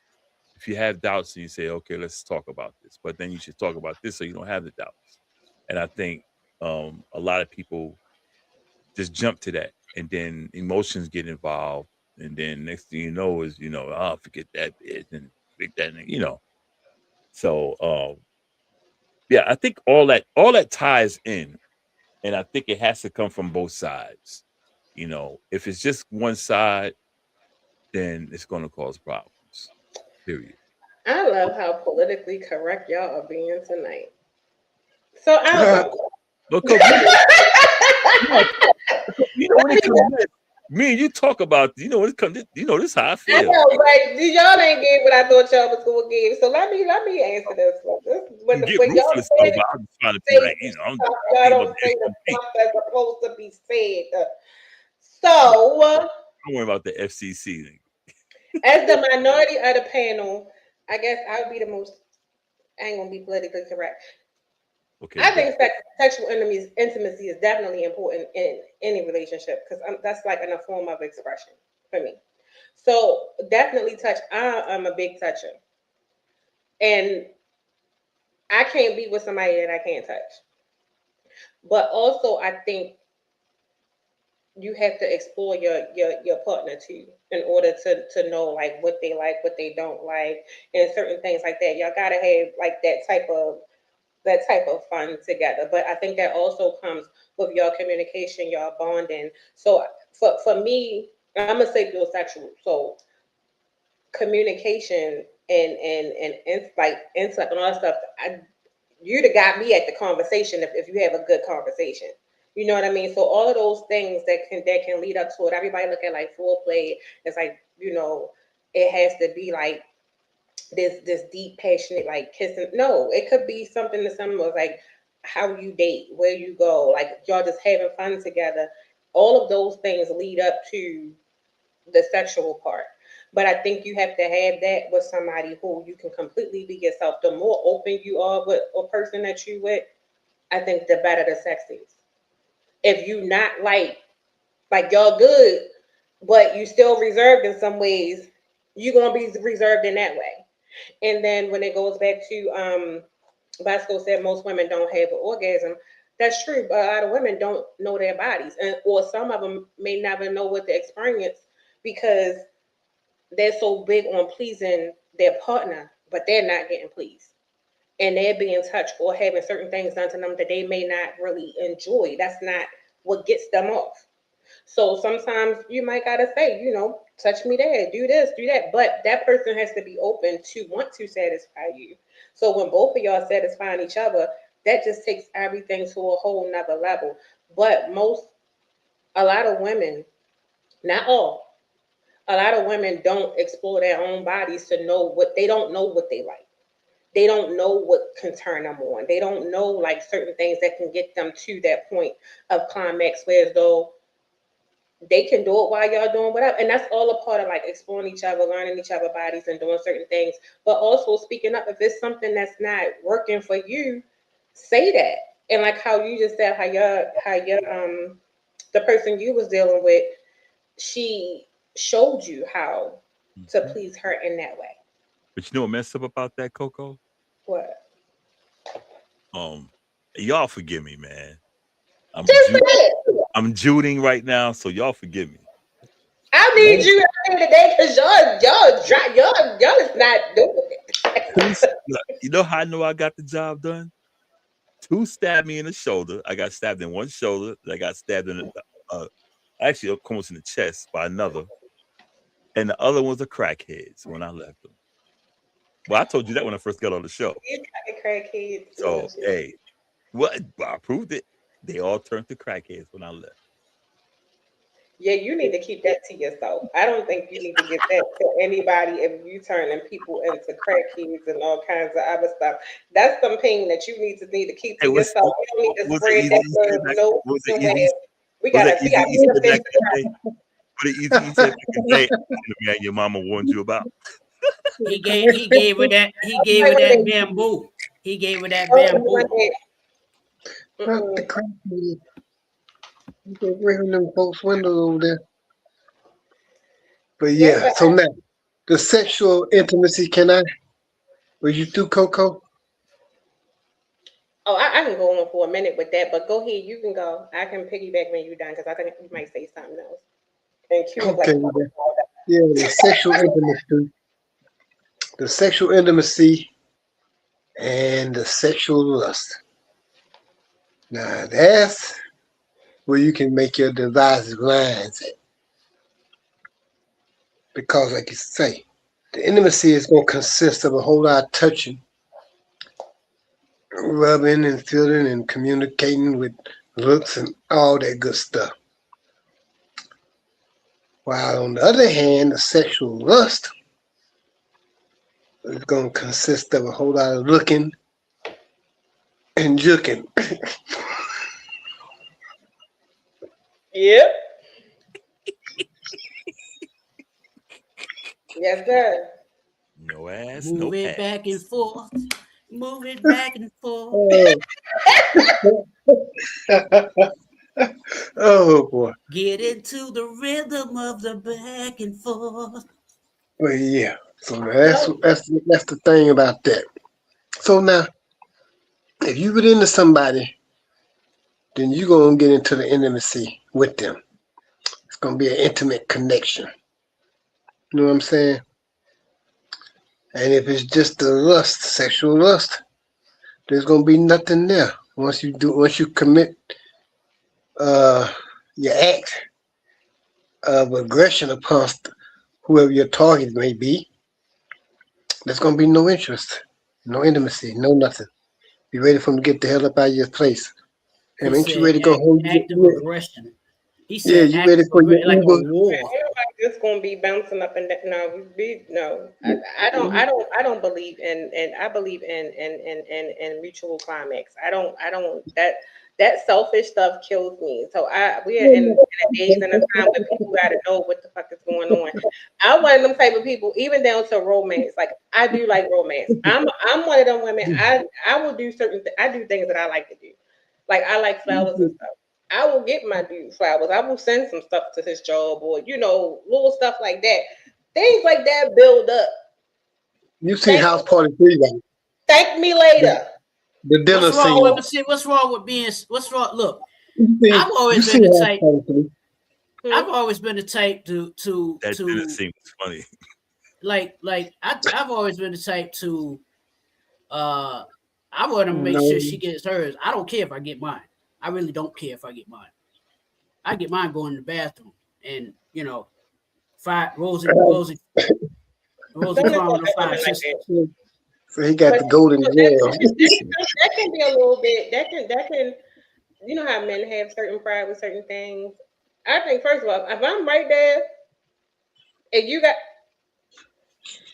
No, it ain't I that feel that like bad. something It ain't that wrong. Something wrong. But then no. me because with me, I'm doing it for the girl. I'm doing like how I get off. Yeah, I eat it. Go. But I think that's where the mutual response come from of pleasure, pleasing. Because even when it comes to that, it shouldn't be one sided. It should be mutual. And then Right. there are ways that you can make that intense. Well, I mean, like for me, especially like in a relationship, there's parts of you that you just do, you give, you explore, you have fun with it, you do certain stuff, but that also comes from what type of connection y'all have, and if you can completely be yourself, whether and see what both people are into. And when they talk about like fantasies and things like that, you can bring that stuff up into it. You just never know what you can do to keep it. It's no way. I'm sorry, I'm not going to be with nobody long term, and we can't get it in. I don't care what's going on. You coming up off that, and we're gonna have fun. We're gonna have fun to do and do it. So it's just like that's the part that I don't get. I think that piece is important to like keep things going. That's when you have fun, and that's just another way that you show your feeling, what you got going on. But if we just like in a talking stage, or and ain't nobody clear on what the hell going on, you're not getting all of that. And I think that's where a lot of people go wrong. People want you to give a relationship or that part of you just on a surface level of term, and don't nobody know what's going on. No, you're not getting all that. They want to bang the gong. Bang, bang the gong gong. Yeah. Come on, woman. Bang the gong. And if it's that, then I don't care if you know. Thank you. So yeah. It's levels to the stuff, you know. No, Yeah. because when I get the woman off, I did my job. My plan is to make a waterfall happen, like TLC. And that should help you. Then she should know to do what it wants to get there to help you get there. It's nowhere in the world. You did all of that. I never You get there. let that go and then let your hand. Man. No, I never get there. Put it in the hand of the man. As soon as I hear that whoosh, and that wet spot on that bed starts spreading around, I'm like, I did my job. Look, I'm not leaving till the sheriff leaves. Till the sheriff fires his gun, I'm staying till the sheriff fires his gun. I was just saying. I came there to But I'm stuck on whoosh. What the hell is a freaking whoosh? Like whoosh? That if you watch squirting videos, right? If you watch squirting videos, It don't go whoosh. yes, No. it does. In our mind, it does. It goes whoosh. And our line is whoosh. It's whoosh. And I'm like, we yeah, got your Remember, ass now. like dogs, right? Dogs get stuff. We're hearing dogs. We hear stuff y'all don't hear. Yeah. So we say whoosh.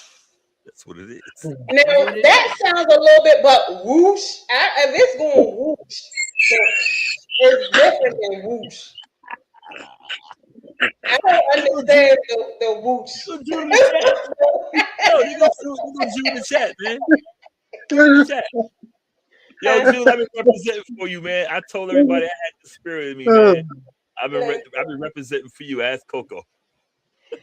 Yes, but I'm just trying to that stuff is important. But I really think when you and that person are like really like meshing, like for us communication, y'all bonding, y'all building, and y'all completely are like free spirit. Nobody's judging the other. We might not like all of the same things, but you're not judging me for it. We're having fun together. We're exploring together. We're having fun, and then on the top of going back to what what's his name? Bosco was saying when he was like, women don't know that. And I said a lot of women don't know their bodies. Some women act like they scared to explore with like toys and different things like that. Introduce it. You might get a bang out of life and then be like, babe, can we help? Can we bring this into it? Or something like you just never know until you try. And some people are so conservative with their own bodies instead of being free. So they don't really get the full pleasure to explore, and they're afraid to be pleased. I'd be that. Well, we can explore a whole lot of things as long as you don't get your hand too close to my butt. Yep. Right there in your body. Yeah, we got problems there. Yeah. You ain't sticking nothing in my butt. Okay. Yeah, nothing. Not even a finger. Not even a finger. I ain't going to the doctor. Well, they do say that like that little part, like the perineum. Look, I don't want to be touched. Well, oh, y'all look at me like that. Yeah. You look like the doctor waving your finger. Yeah, I don't want to be touched. You might, cause a woman sticking a finger in my butt might get a nasty surprise. She might come out with a brown face. You are done. What's the next freaking topic? It's always you. It is always. Anyway, the last subject for tonight. Anybody got anything else on that other than Q? I think all this stuff go hand in hand, man. And the main thing is, if you want something, you got to make sure you give it back too. You just can't, I like when a woman falls asleep, and I'm like, hell yeah, it strokes my ego. I ain't gonna front, but then I know also, and I'm trying to be, she's satisfied. That's the main thing. I'm good. I'm cool with that. You know. So yeah, you gotta give it back. I ain't trying to be diplomatic. I'm just trying to be honest. And both people gotta be like, woo, and high five at the end. Babe, we did that. I don't know who those people do that. Maybe you must be coming for the president. Whoosh. You must be Word coming of for the the day. president. The word of the day is whoosh.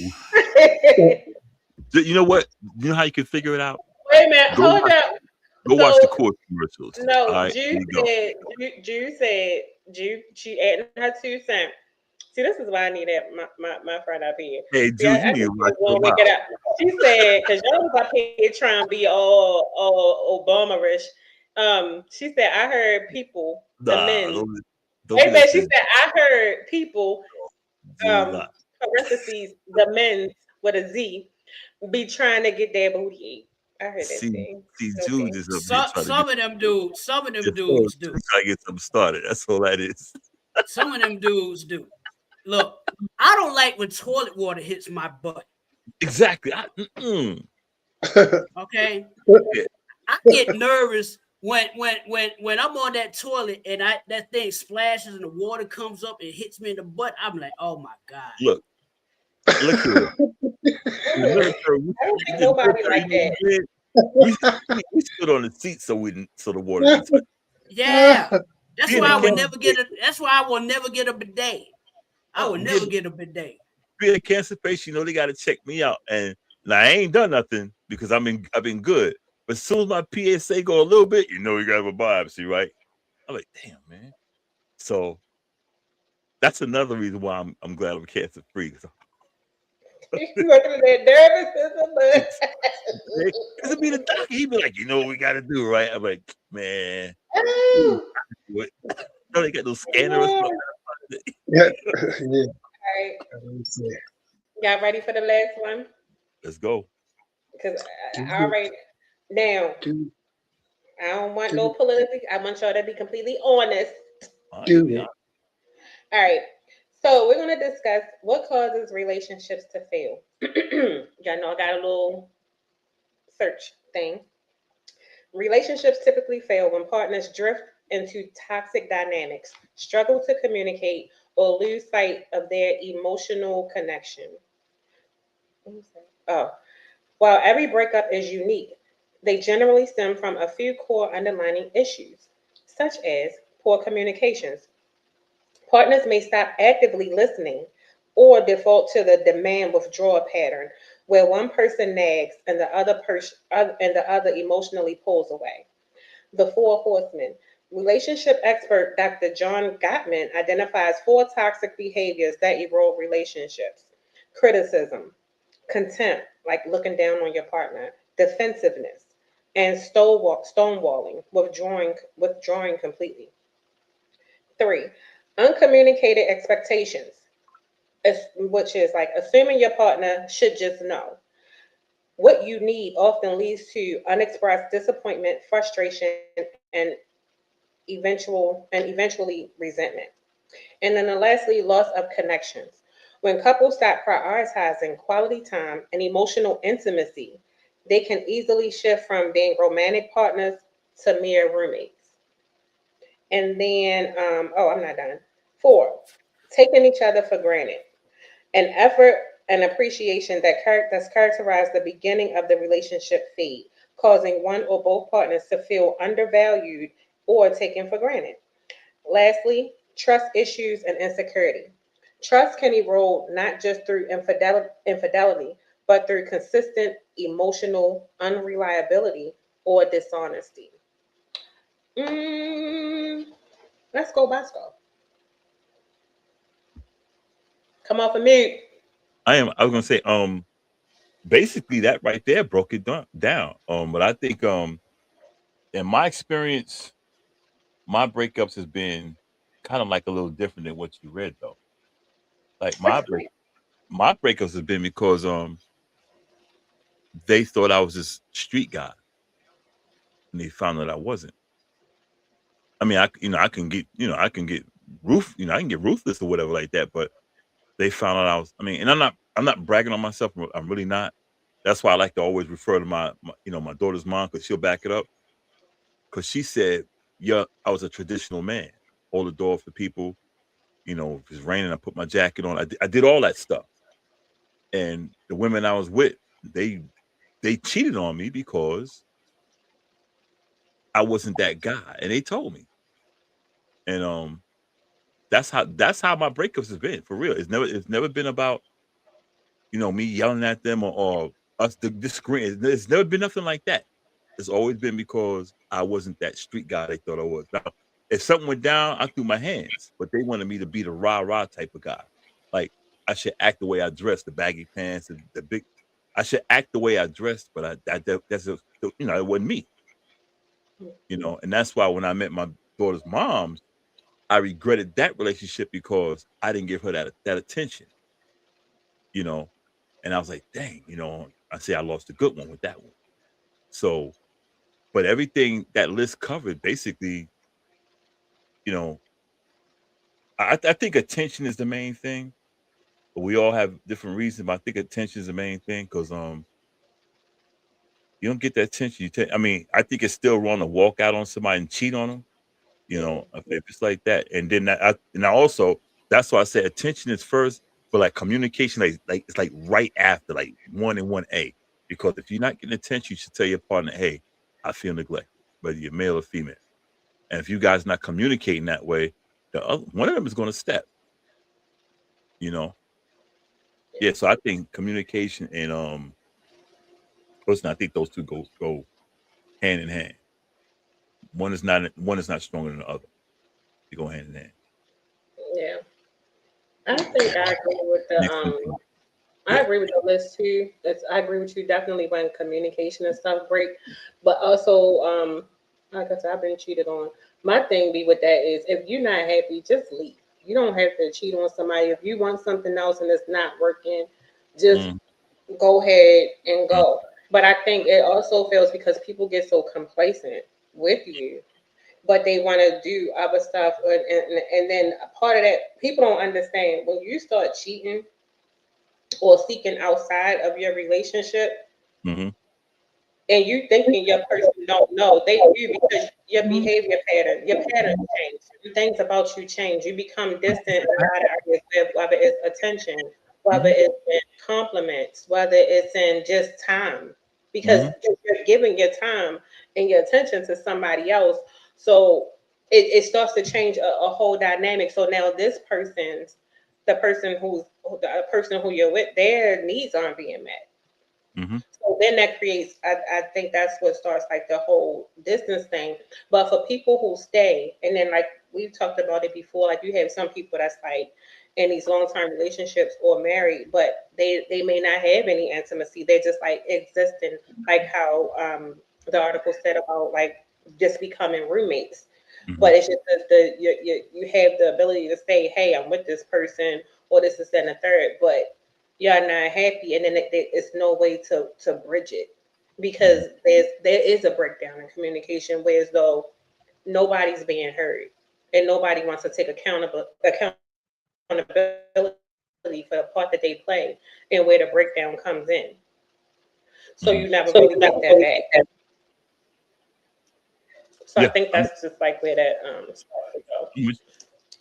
Yeah, 100%. Willing to let your feelings show and give it back, like the person gave it to you about things. I think in today's time, I think people are just too selfish. Everyone's thinking about themselves.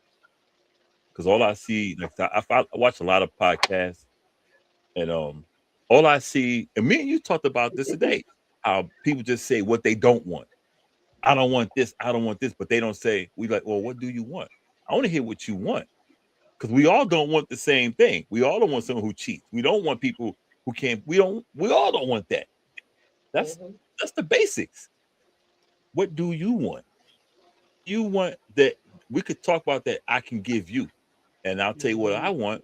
Let's see if you can give me back. And that's the problem with the day. People are saying what they don't want. Like, and they can't never answer the question when you can't ask. answer the I've question. even asked. People are quick to tell me what they don't want. I think I said at the last relationship show when I meet people and like what Paul was saying, like the whole getting to know. People are quick to tell you, "Well, I ain't doing this. I don't want this." Okay. Or how about the classic? How about the classic? What are you bringing to the table? Nuts. Indeed. You know what? You know what? And still don't know what they want. Right. Nope. And you know what I tell them? They say, "What do you bring?" They ask me, "What you bring to the table?" My own damn table. You know what? My thing about it is when they say I am the table. Oh, okay. Then that means you got me, right? You got me, right? Right. No, well, if you're the table, What do you want from a partner or companionship? That means you don't need companionship. You don't need anything. they can't. They can't answer because they wanna do it with 6 figures, which is unrealistic. Because not everybody makes 6 figures out here. High fives, yeah, there are some 6s. I saw a podcast where a woman said she wants to do it. Let me just add to that. Mm-hmm. There are quite a few guys who make 6 figures, but let me explain. That don't mean that doesn't make them a high value or that. That's what I'm saying. That's what I'm saying. Then on top of that, that same 6-figure man, you say that, and then don't get me wrong, even with women saying that, but you have a lot of men that lead with that. Oh, because I make such and such and such a year. I make such and such a year.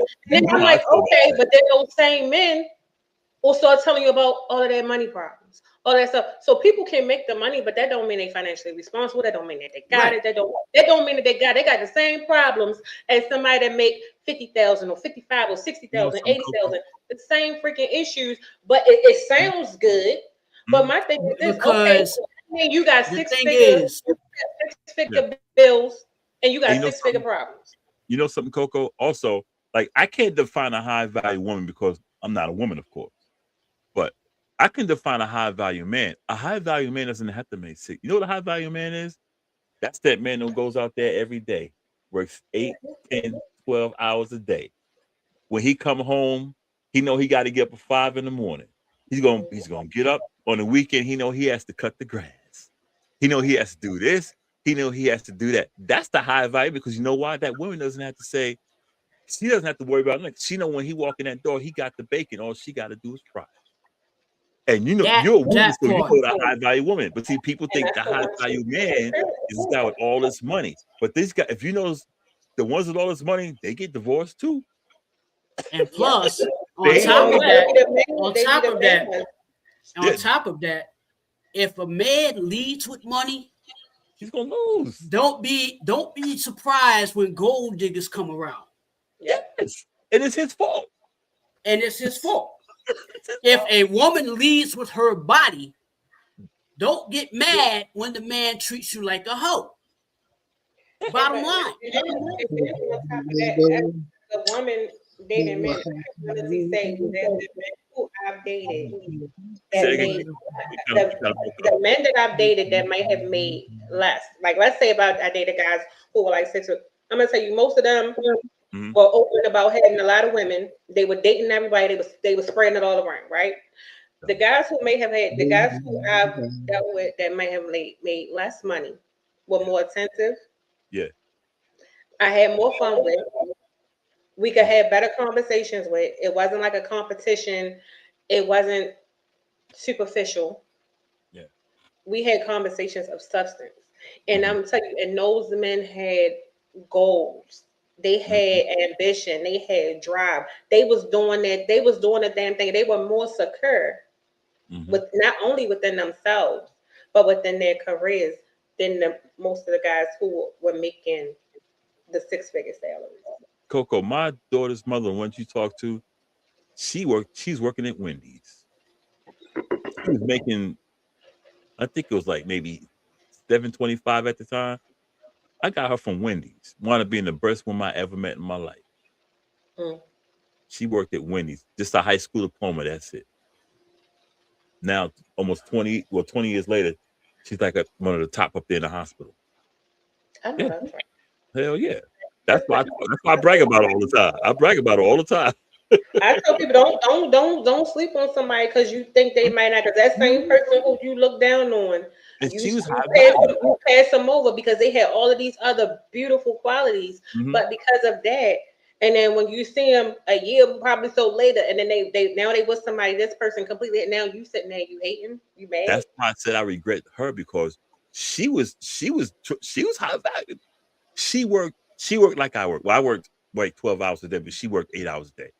But she would still cook me dinner and clean. If I was at work, she would clean my apartment. When she was there, I cleaned her apartment. But she would still do the wifey duties. And then I said, "Yo, you ain't got to work that hard." But she wanted to, and I'm like, "Okay, she want to work. I'm gonna say you can't work. You don't work." But I'm glad I'm glad she didn't shut up because she like said the position she's in right now is like she's up there. She could retire because she's been there 20 years, but she's not going to retire. She's only 51. Yeah. So, yeah, people don't know the meaning of high value. They think it's money. No. Because people don't get to know people anymore. People like about materialistic stuff. People don't build genuine connections and get to genuinely like peel back the layers and not just go surface level. So that table shit and all of that other stuff that people bring up, that's some surface level, non-substantial conversation. Yep. Give me something of substance. What you got going on mentally? What you got going on spiritually? Where you at emotionally? Like talk to me. You feel me? Don't give me some stuff that sounds good and try to put a bow on it, and then when I open the box, that shit empty. Mm-hmm. Yeah, it's like rather than say what can you bring to the table, we're like, what do we have that we can build? Bingo. What do we have that we both can build? Let's talk about that. You ask a woman that, they're not going to be able to answer that. A lot of these women aren't going to be able to answer that question. And I'll tell you why. Because again, they look for that man of high value because they equate value with monetary claims, right? Mm-hmm. Okay. My child's mom,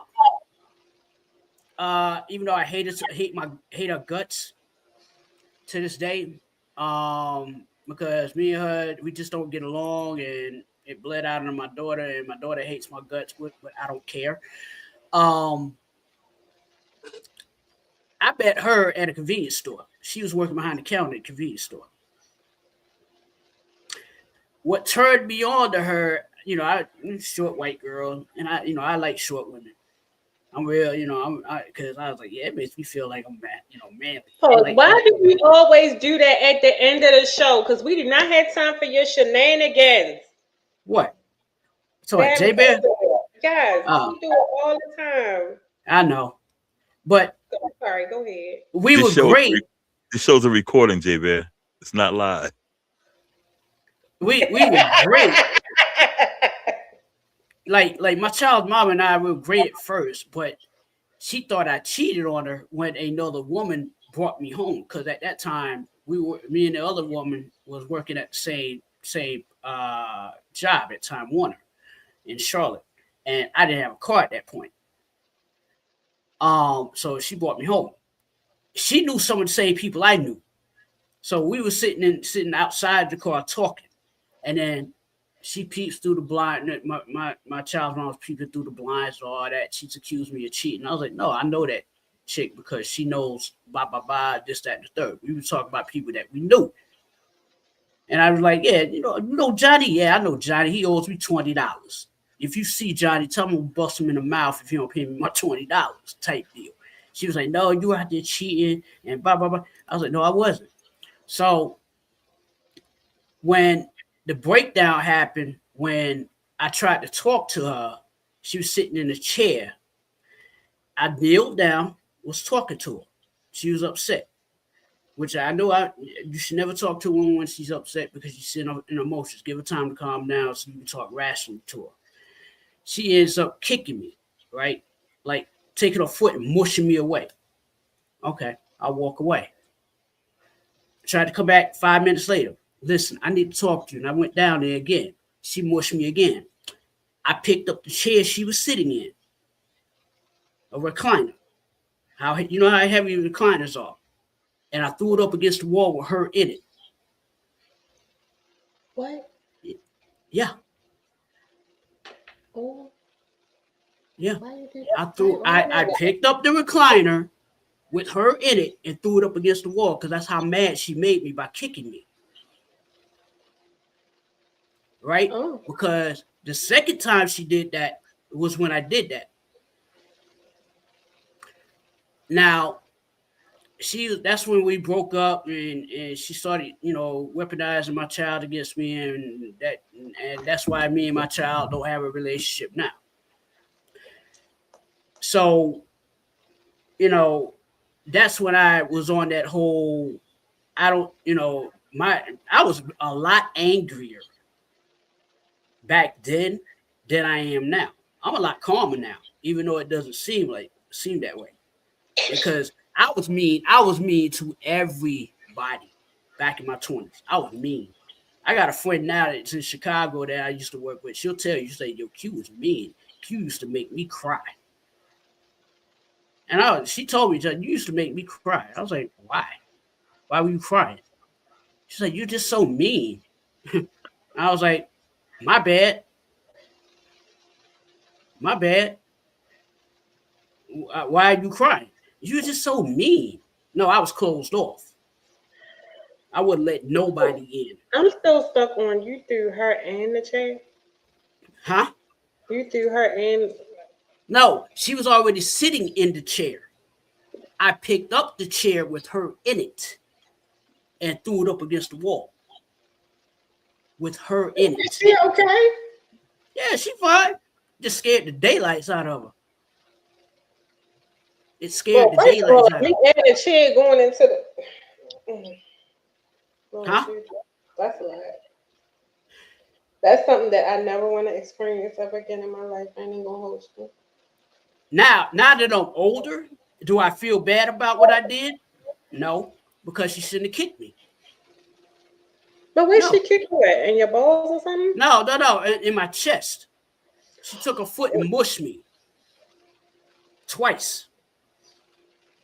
Oh, she karate kicked you in your chest. No. She took her foot and mushed me.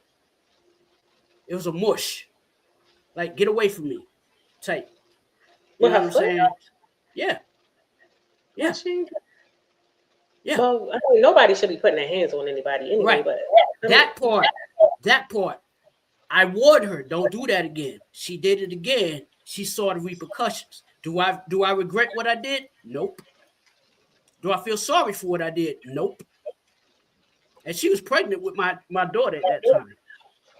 Cute.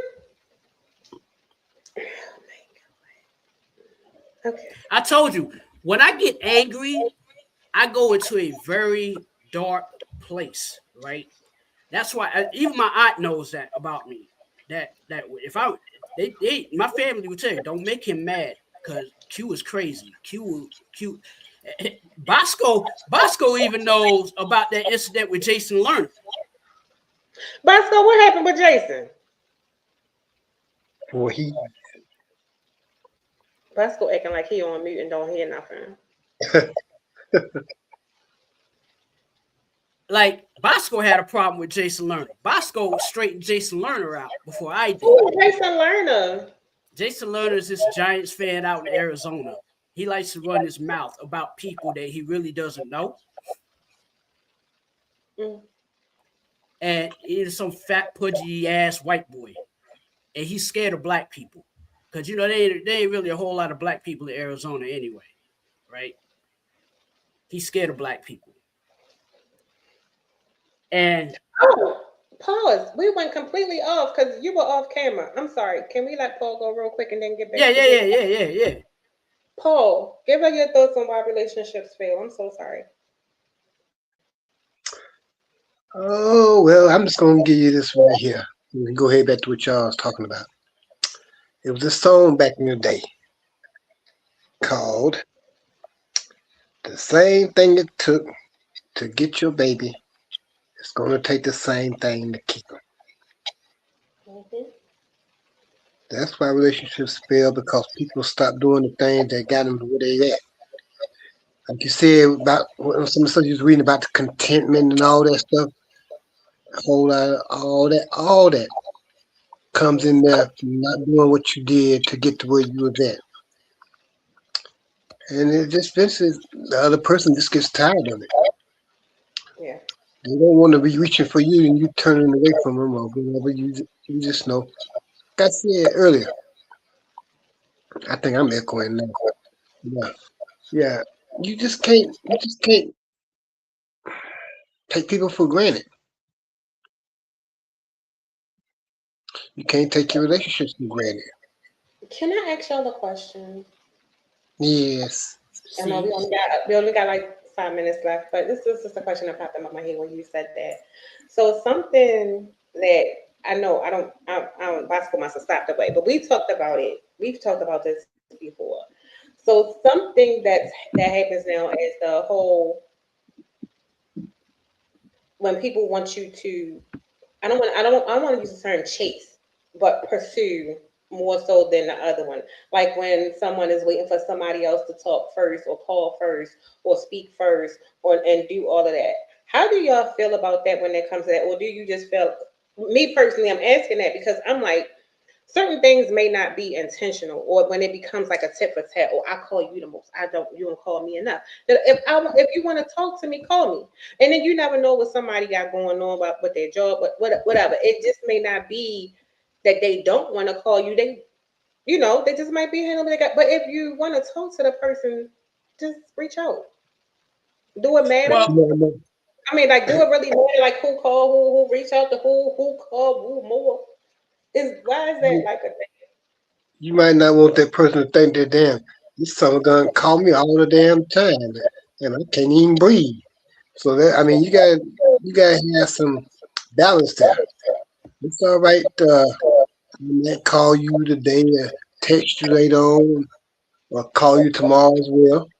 But yeah, somewhere along the line you can say, well dad, let me reach out to this brother so he don't get the feeling that I feel like he may be pressing me by constantly being in touch with me all the time. You know, gotta have that balance. That I mean, balance. now it could be like, all right, like for instance, all right, I'm gonna just say that I'm not good with especially texting because I rather talk. I really Okay. don't like text. I'm not a texter. I'm not all that. Talk to me. You know what I mean? I want to hear your voice. But come and talk to me. right. Really So, but like wanna if be but if it's there. a Can situation I where like talk to you? right, but if it's a situation like if you work all day, right? Like let's say you and I were dating, and I know you might do work where so require you to be extremely active, hands on. I'm not calling you every second on a second because I know you're at work, right? Then Yeah. it could be vice versa with me. I could be at work and I could have had a busy day, meetings, whatever. So then the next thing you know is like you ain't calling me all day. Hey, what am I supposed? We both working. That doesn't mean I wasn't going to call you. Like at least ask me how my day was or something like that. But if you wanted to talk to me, do that. But if I call you maybe later after I finally wind down and did everything else, it's not that I didn't want to. Maybe I just wanted to make sure I could give you my undivided attention and not be talking to everybody else around me. And then that's like a dislike too. So I think that's like a double-edged sword. I just don't like I called you yesterday, but you ain't called me today. If you gonna call me, call me. Because if I'm gonna call you, I'm gonna call you. I don't care. Yeah, yeah. I count how many times who But reach out to you know who what though? That is insecurity to me. That's insecurity when a person does that.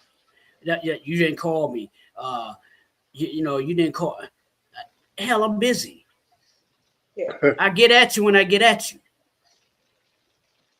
I'm not gonna sit there and call you because if I call you constantly, I'm gonna run out of stuff to say. The conversation is gonna get bland, and I'm gonna get bored with that person because I'm like, they talk about the same stuff over and over and over again. I got friends like that. They talk Yeah. about stuff that happened 20 years ago. I'm like, dude, it is 2026. Yeah, and then you be like, "Why you so quiet?" I mean, we was talking Right. like 18 hours yesterday, and then we talked for 15 hours a day. What you want me to lie to you about? Because that's what Right. is going to happen. Ain't nothing happening between them. What we gonna talk about next? The ABCs? I don't understand that. Like, Yeah. let it build. Like, there's certain friends I have that I went to college with that I haven't talked to in over 20 years, but they be on Facebook. They hit me up, hey, yo, Q, how you been? Blah blah blah, and it's like we never left one another. Then it's some that I know that I talk to every other day, and the conversation just be the same. I was like, damn, they do it. They got a whole lot of nothing going on. Mm. Just like, in relationships, if I see you every day, I don't mind seeing you every day. Now I can do that. I'd rather see you every day than I like the in person better. Right. I like in person better.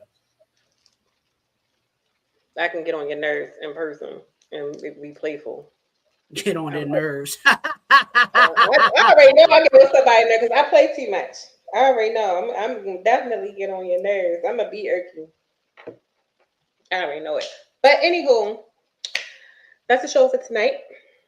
So we thank everybody. Shout out to Lamont, Jude, J Bear, Daytrick, Nicole, a couple of people I saw in there. If I forgot your name, I do apologize. But thank you guys for tuning in. Thank you for watching on YouTube, Facebook, Instagram, and listening on Shout Out to Ham Radio again. So we will see you guys on Monday. We'll be back Monday at 8 p.m.